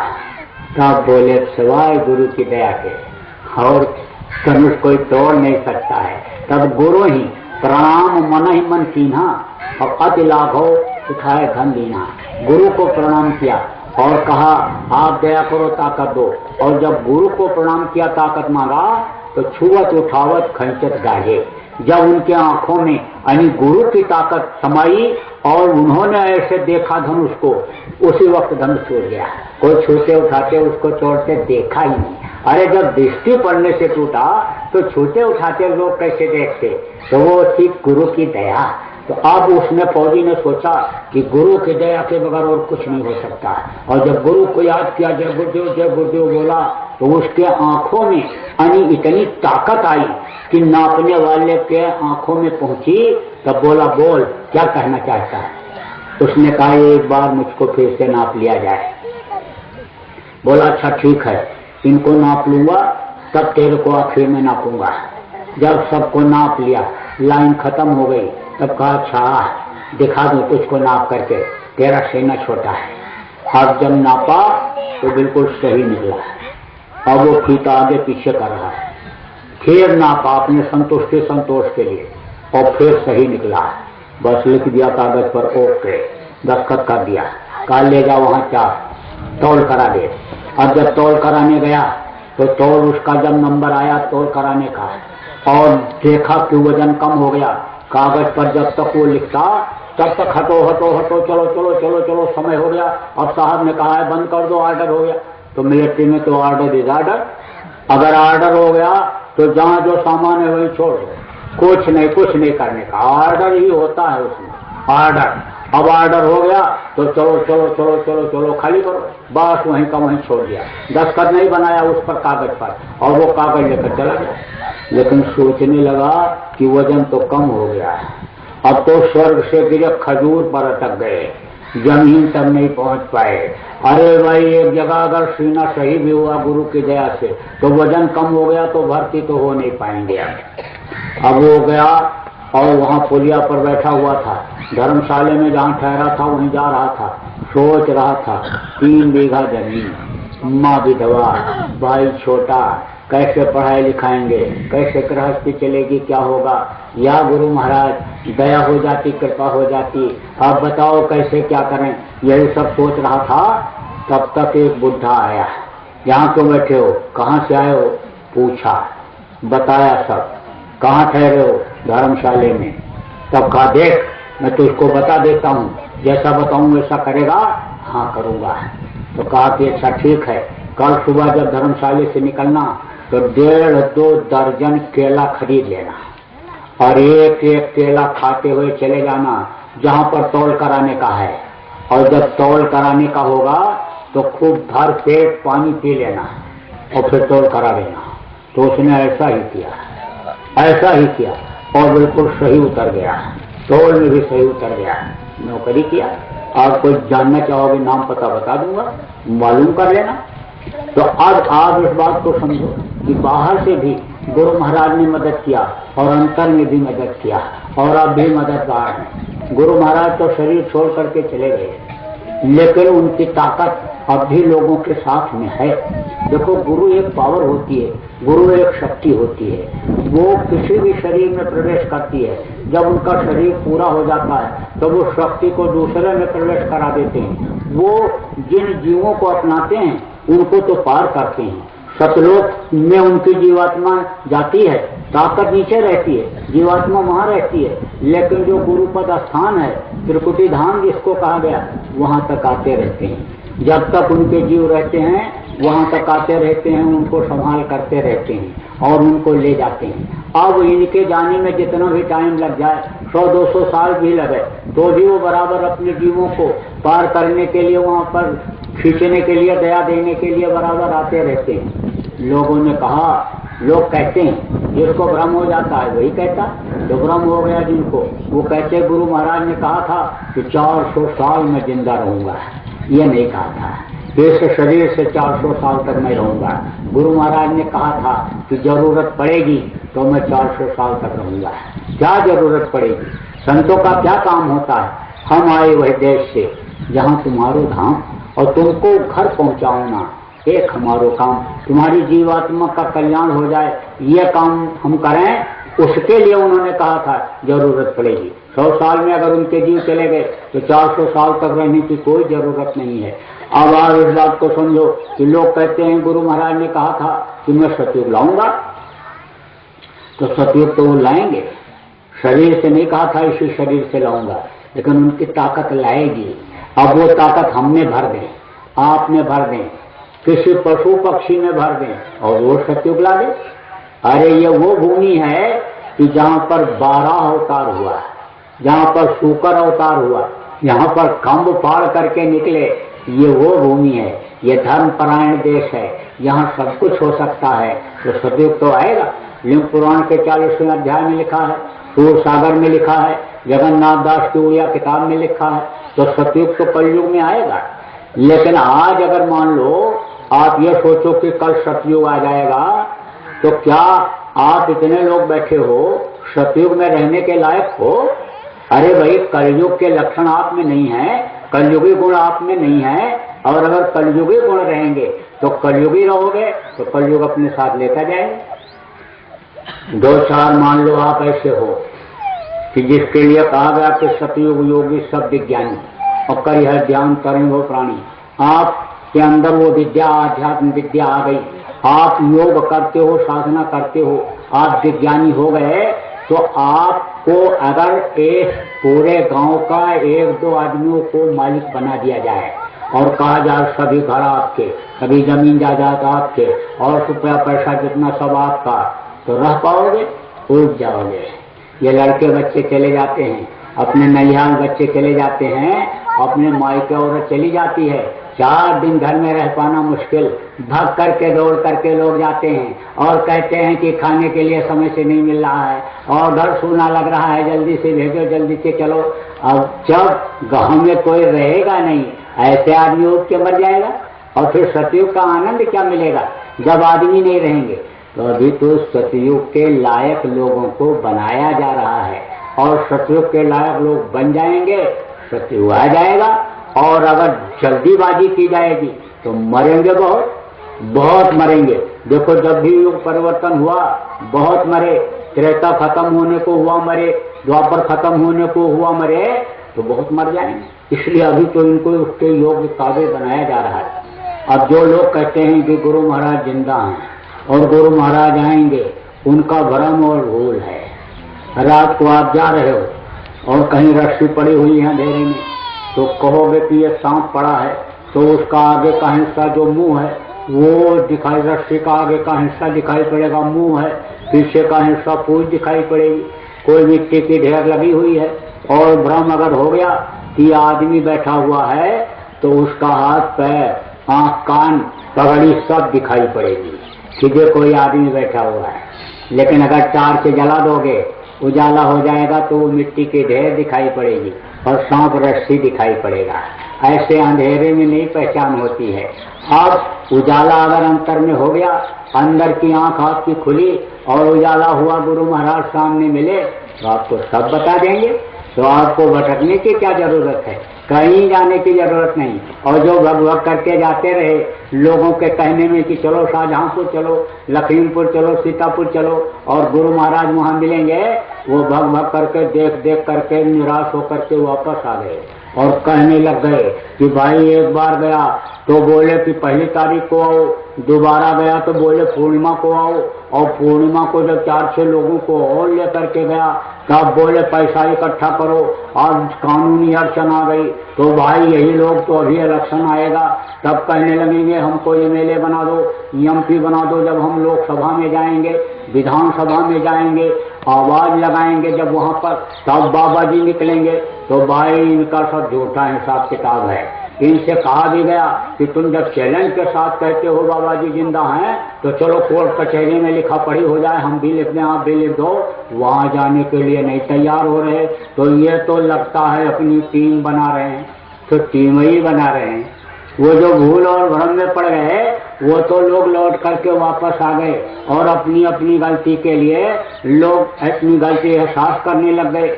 हम लोगों से भी लोग मिले और बोले सब निकल गया, झारखंड में रोया, मिलाए और कहा सब जो भी कचरा था दिमाग का सब निकल गया, सब साफ हो गया।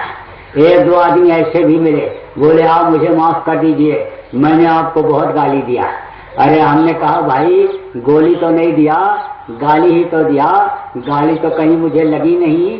अरे हमारे लिए क्या है, तुम कहे मैं आपके पास आया हमने कहा हमारे पास कोई भी आवे, हमारे पास तो हर तरह के लोग आते हैं। अरे किसान भी आता, व्यापारी भी आते, अधिकारी कर्मचारी भी आते, जज लोग भी आते हैं, राजनीतिक लोग भी आते हैं। हमारे लिए तो हमारे पास तो हर पार्टी, हर दल के, हर जात मजहब के लोग आते हैं। तो आप आए हो, आपका स्वागत है, बहुत अच्छा है, कोई बात नहीं।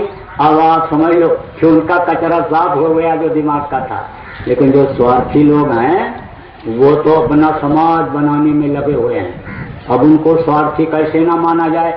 गुरु महाराज ने जब चोला छोड़ा तो गुरु महाराज के शरीर को नहलाया धुलाया और कपड़ा लपेट करके ले गए, चिता पर जला दिया। जलते हुए अपनी आंखों से देखा, वही लोग कहने लग गए बाबा जी जिंदा हैं और बाबा जी आएंगे। तो स्वार्थी नहीं वो और क्या। अब वो अपना समाज बना रहे। एक आदमी की कट गई नाक, तो दूसरे ने कहा भाई नाक तुम्हारी कैसे कट गई? बोला मैंने कटा लिया। नाक कटा लिया? अरे नाक किस लिए कटा लिया? इसलिए कटा लिया कि भगवान का दर्शन हो जाए। तो नाक कटाने से भगवान का दर्शन होता है? तब वो बोला न कटा तुमको नहीं हो रहा? नहीं भाई हमको तो नहीं हो रहा। तब बोला तो तुम्हारे नाक है तो कैसे दर्शन हो रहा? तो नाक में कटवा लूं तो दर्शन हो जाएगा? बोला देर तो करता है। अब वो भगवान के दर्शन के लालच में गया और साफ करा के आ गया। कहा भाई कहीं नहीं दिखाई पड़े, चारों तरफ देखा खोजा, कहीं भगवान नहीं दिखाई पड़े। कैसे दिखाई पड़ेंगे बताओ ना? नाक भी कटवा लिया और भगवान भी नहीं मिले। तब न कटा कहता है बेवकूफ कहीं से। नाक कटाने से कहीं भगवान का दर्शन होता है? तो भाई तुमने क्यों नाक कटवा दिया? अरे इसलिए कटवा दिया कि मुझको लोग न कटा कहते थे। मेरी कट गई थी तो मैंने सोचा तेरी भी कट जाए, एक की जगह दो न कटा हो जाए। तब उसने कहा तुमने बहुत गलत काम किया, मेरी नाक कटवा दिया। तब कहा अरे जा तू तीसरे की कटवा, और तीसरा चौथे की कटवाएगा, और चौथा पचवे की कटवा, 10-20 न कटा हो जाएंगे। तो ये नाक वाले ही बदसूरत दिखाई पड़ेंगे, न कटा संप्रदाय तैयार हो जाएगा। तो आपको इसलिए बता दे रहा हूँ कि कहीं न कटा संप्रदाय न भर्ती हो जाओ। अभी नहीं आए तो 4 दिन के बाद आ भी सकते हैं वो लोग कि बाबा जी चलो जिंदा है, मैं ले चलता हूँ, तुमको दर्शन कराता हूँ, दिखाता हूँ। अरे बाबा जी तो चले गए।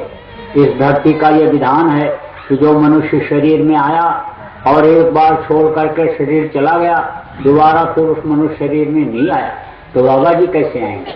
लेकिन उनकी शक्ति, उनकी ताकत, जिन लोगों को उन्होंने अपनाया, नामदान दिया, सबके साथ में।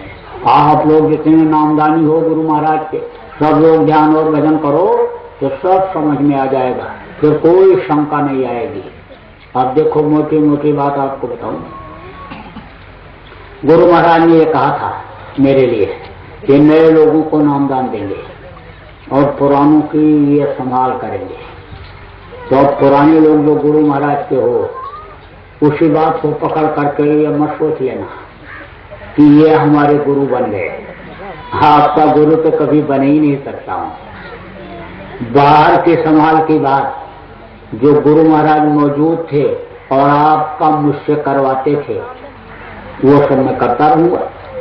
गुरु महाराज ने कहा इनके बच्चे का मुंडन कर देना, नाम रख देना, जनेऊ करा देना, तय करके हमें शादी ब्याह करा देना, बीमार है तो दवा बता देना, कोई बाधा है तो उसको निकलने का उपाय बता देना। ये सब तो गुरु महाराज ने काम मुझको सौंपा था। वो काम तो सब मैं आपका करता रहूंगा, लेकिन सोचो कि जीवात्मा के संभाल तो उसको ये करेंगे। ये जिनकी तस्वीर लगी हुई है गुरु महाराज, यही मेरे भी गुरु हैं और यही आपके भी गुरु, ये करेंगे आपकी संभाल। इसलिए इनको बराबर याद करते रहना, इनके वचन को याद रखना, इनके आदेश का पालन करना। इन्होंने जो कहा सुबह शाम 1 घंटा ध्यान भजन सब लोग करते रहना, सुमरन करते रहना, तो ये आप करते रहना। अगर आप ये करते रहोगे, गुरु महाराज के आदेश का पालन करते रहोगे, तो आपका दुनिया भी बनेगा और दीन भी बन जाएगा। अब आप इस बात को समझो कि जो नए लोग आप यहाँ पर आए हो, आपको नामदान दिया जाएगा। लेकिन ये सोचो कि ये गुरु बनने के लिए आ गए तो गुरु नहीं बनना चाहता। गुरु बनना बड़ा कठिन काम होता है। ये नामदान देना नहीं चाहता था। गुरु महाराज ने बताया, समझाया तो खूब प्यार भी दिया। खाने पहनने की भी कोई दिक्कत नहीं। 40 साल गुरु महाराज के पास रहा। पढ़ाई पूरी करने के बाद गुरु महाराज के पास पहुंच गया था तो गुरु महाराज ने हर तरह से ऐसा बनाया, सिखाया उन्होंने कि जिससे नामदान देने के लिए उनका हुक्म हुआ है। तो गुरु महाराज का यह हुक्म जो हुआ था उसको भी पालन करने में डर लग रहा था, क्योंकि कर्म बहुत आते हैं और वो बोझा ढो पाना बड़ा मुश्किल होता है। लेकिन गुरु का आदेश जब हो गया कि नामदान देना शुरू कर दो, टाट उतार दो और ये कपड़ा पहन लो। पहले गोरा टाट उनके आदेश से पहना था, उसको फिर उतार दिया और नामदान देना शुरू किया। उन्होंने कहा कि अभी देखो लोग तड़प रहे हैं, नामदान चाहते हैं, और अभी अगर इनको दे दोगे और ये भजन करने लग जाएंगे और बीच में इनका शरीर भी छूट गया तो दूसरा योनि इनको मनुष्य शरीर मिल जाएगा। और इसी गुरु पूर्णिमा से शुरू कर दोगे तो ठीक है, और नहीं तो 1 साल का जाएगा। फिर अगली गुरु पूर्णिमा से शुरू करना पड़ेगा और देना तुम्ही को है। जब ऐसा हो गया अंतर में आदेश, गुरु महाराज की ऐसी मौज जब मालूम पड़ी तब नामदान देना शुरू कर दिया और जगह जगह पर नामदान लोगों को दिया।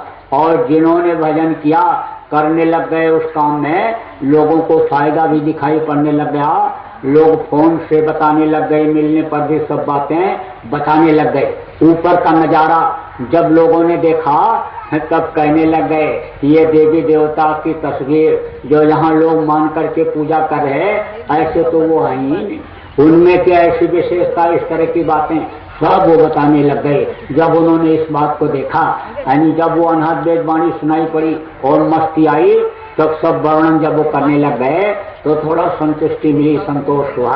कहा कि ठीक है, चलो मेहनत किया जाएगा, लोगों को फायदा हो रहा है। तो मोटी बात आप ये समझो कि आप भी अगर आप करोगे तो फायदा आपको दिखेगा। अब आप इस बात को तो भूल जाना कि आपको चेला बनाया जा रहा है या आपका गुरु मैं बन रहा हूँ, इस बात को तो भूल जाओ। दूसरी बात ये समझो कि आप अगर कहीं ये सोचो कि ये हमसे कुछ मांगने के लिए आए हैं तो आपसे हमको कुछ भी नहीं मांगना है। मंगता से कोई मांगता है? अरे भिखारी से कोई चीज कोई मांगता है? आप भी तो दिन रात मांगते रहते हो। जिससे आप मांगते रहते हो उसी से मैं भी मांग लूंगा अगर मुझे जरूरत पड़ेगी तो। धरणी जौनो देखिए तौनो सब भिखार, दाता केवल सदगुरु दे समाने हैं। जहां तक नजर दौड़ाओ सब तो मांग रहे हैं। जिसके पास लाख है कहता करोड़ हो जाए, करोड़ है जिसके पास कहता अरब खरब हो जाए, अरब खरब जिसके पास है कहता कुबेर भगवान का खजाना हम ही को मिल जाए। मंदिर में लोग जाते हैं, दान पुण्य खैरात करते हैं, लेकिन उसके बदले ज्यादा चाहते हैं।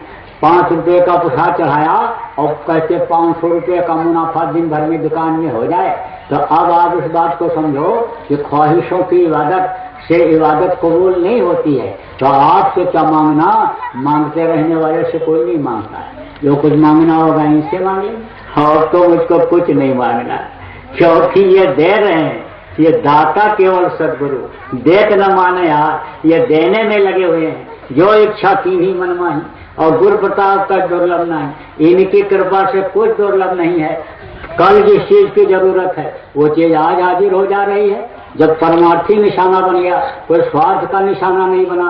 आज तक कोई जमीन जायदाद अपनी नहीं बनाया, आज तक कोई भी घर नहीं बनाया, घर वाली नहीं लाया, कोई भी जब धन संपत्ति का लोभ लालच मान प्रतिष्ठा का नहीं रहा, न सम्मान का यानी खुशी और न अपमान की यानी कोई अपमान का निंदा का कोई दुख रहा। जब गुरु के शरण में चरण में लगा रहा और गुरु के मिशन को आगे बढ़ाने में लग गया तो अब कोई इच्छा नहीं रह गई। और 65 साल की हो गई उम्र और 2 रोटी 24 घंटे में से पीछे बहुत दिनों से खा रहा हूँ और कोई जरूरत नहीं। तन रखने के लिए बस एक चाहिए। गुरु महाराज ने बताया, पहले ये इच्छा रहा करती थी जब गुरु महाराज के पास रहता था कि कपड़े कई जोड़ी होनी चाहिए, अच्छे कपड़े पहनने चाहिए। लेकिन एक दिन गुरु महाराज बताने लगे अपनी पीती बात बहुत बातें बताते थे और हर बात में गुरु महाराज के कोई न कोई शिक्षा रहती थी। बेकार की कोई बात गुरु महाराज ने आज तक किया ही नहीं। तो बताने लगे कि जब मैं दादा गुरु के पास यानी अपने गुरु महाराज के पास रहता था तो एक दिन जब मैं प्रणाम करने के लिए गया तब उन्होंने कहा नाम लेकर के कि तुम इतनी गंदी धोती पहने हो, तुमने धोया नहीं। हाथ जोड़े खड़े रहे, कुछ नहीं बोले। अरे तुमने धोया नहीं, इतनी गंदी धोती पहने हुए, तुमको धोती धो लेना चाहिए।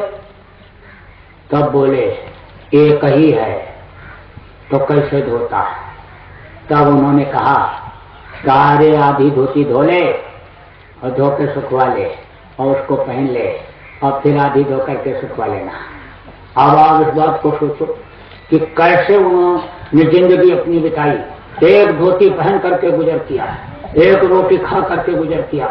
गुरु महाराज ने बताया, कहा कि ऐसे जब साधना करता था तो पास के गांव में जाता और 2 रोटी मांग करके लाता, एक रोटी को खाया और दूसरे को कपड़े में बांध करके लटका दिया।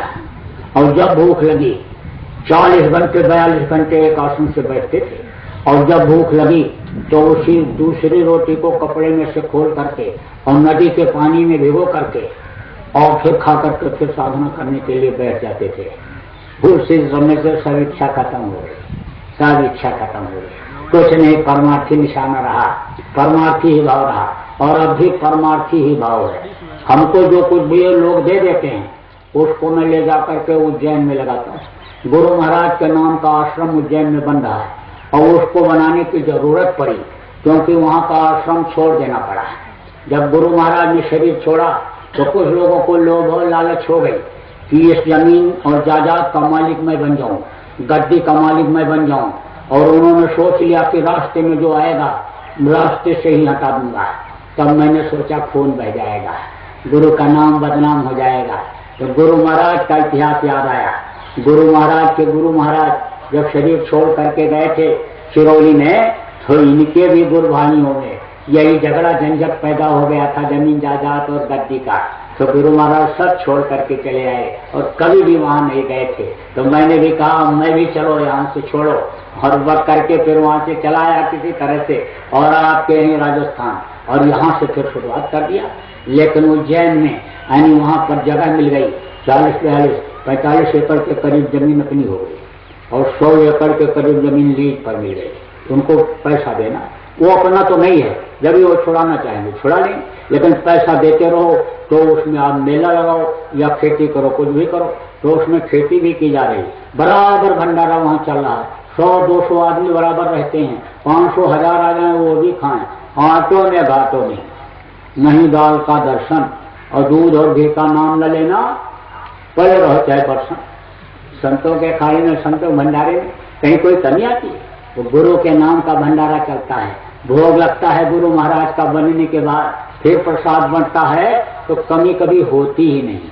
और गायें भी हो गई, 16-17 जीव वहां पर अनेक गौशाला में हो गए और हर तरह का वहां पर निर्माण कार्य भी सब चल रहा, अस्पताल बराबर चल रहा। एक बड़े अस्पताल का भी नींव वहां पर रख दिया गया, वो भी बनना शुरू हो गया। तो सब उसी में लगाया जा रहा है, कुछ नहीं।